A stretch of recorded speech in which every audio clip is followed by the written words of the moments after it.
again. My name is Michael Roberts, and I'd like to thank you for taking the time to listen to a couple of humble points that I'd like to make today. Today, I'll be discussing how courage finds its way to you, even if you feel you may be lacking it or can't seem to muster it up at all. I'll also be pointing out how inner strength assists courage in helping us get up each day, regardless of how bad things may be in our lives, and how this strength enables us to continue breathing, continue moving forward, continue living for that matter. Because that's something each of us has to do, is it not? Continue breathing, continue existing, regardless of whatever tragedy or loss we've suffered. We have no choice but to find strength, courage, and perseverance. And the good news is that with one simple thing, one of these things that are out of our hands, strength, perseverance, and courage, all come to us naturally and carry us through these tough times. And this one thing, my friends, is time. The saying, time heals all wounds, couldn't be a truer statement.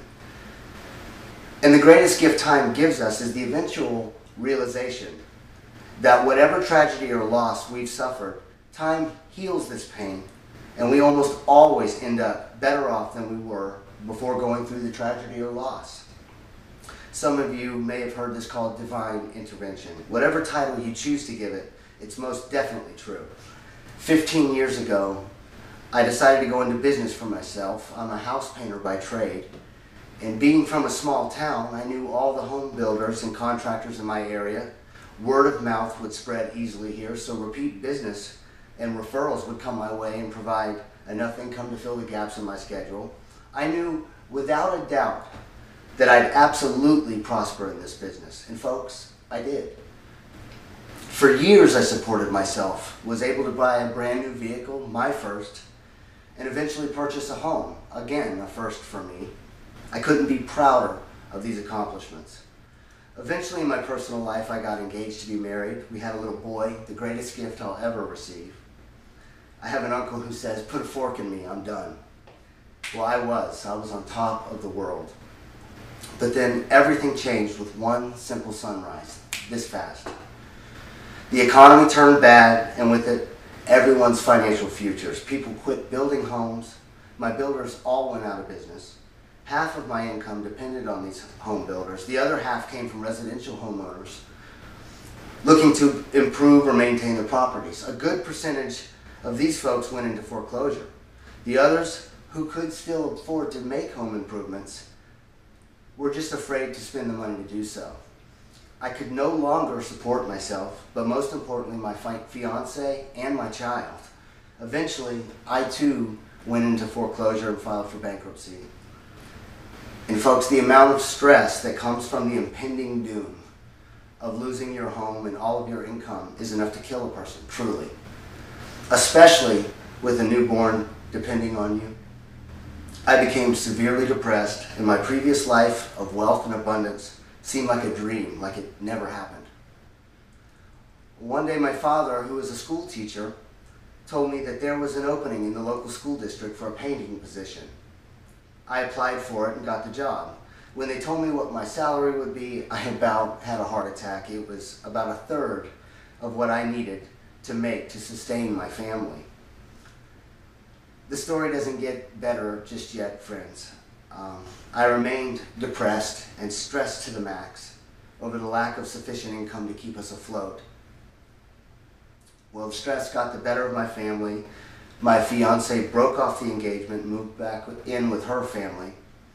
And although I now had steady employment, I also had my family ripped apart. It didn't seem like a fair trade to me. All I could do was continue to breathe during this time, continue to get up each morning and go to work, and see my son on the visitation days his mother and I agreed on. This is the perseverance I discussed before. It took all the strength I could muster to continue on day in, day out during this time. I lived in absolute fear of his mother getting full custody of my son. And even if she wasn't successful in getting full custody, she did announce her intentions to move to a larger city near her place of employment, about 40 miles away. This would have made things incredibly difficult to have equal custody of my son. it took courage to have faith that everything would work out for the best. Believe me, I could lose everything with no problem, but not my little boy. He is and will always be my entire reason for living. Meanwhile, each day passed. Time was, without me knowing it at the time, healing all wounds. My superiors at work were pleased with my abilities and my leadership qualities and promoted me. It turns out that the experience I had running my business made me the ideal employee with the school district. I was now given the ability to pay all of my bills once again, without the headaches that come from running your own business. And in the time it took to have a judge hear our custody case of our son, it took roughly a year, I was able to get caught up on my mortgage and get out of foreclosure.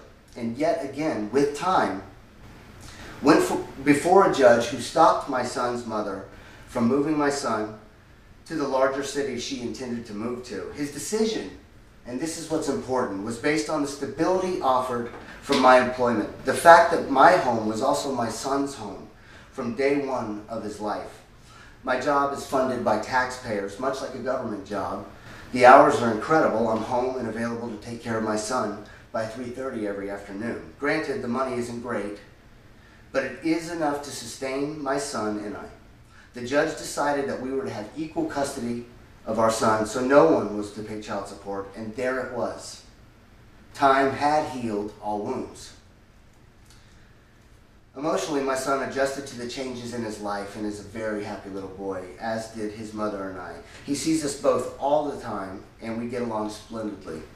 My income has been totally restored. In fact, I'm told through the grapevine that my superiors are intending to promote me once again to a much higher position in the near future.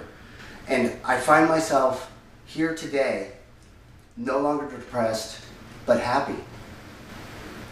No longer stressed, but at ease. I didn't know how I had the strength in me to endure the loss of my business, but apparently I did. I didn't know how or where I'd obtain the courage to trust that I wouldn't lose my son, but courage found me nonetheless. I didn't know why all this was happening to me, but it did. I was powerless. But here in the end, it turns out that losing my business gave me a better job. I've since met an incredible person that's very compatible with me and adores my son too. Who knows where this will lead, but I certainly know where I'd like it to. And as a result of going into foreclosure, my bank offered me a modified mortgage, which substantially lowered my house payment each month. I'm on top of the world again. But I'm more on top than I was before all the tragedy and loss came into my life in the first place. So my message today, friends, is this. Regardless of what happens to you, no matter how bad, believe in a better outcome as a result. Get up each day, keep breathing, move forward. Someone or something higher than yourself is seeing to a phenomenal result for you. Strength will come, courage will come, happiness again will come. Time must be allowed to do its work and heal all wounds. Your only job is to breathe. Thank you very much.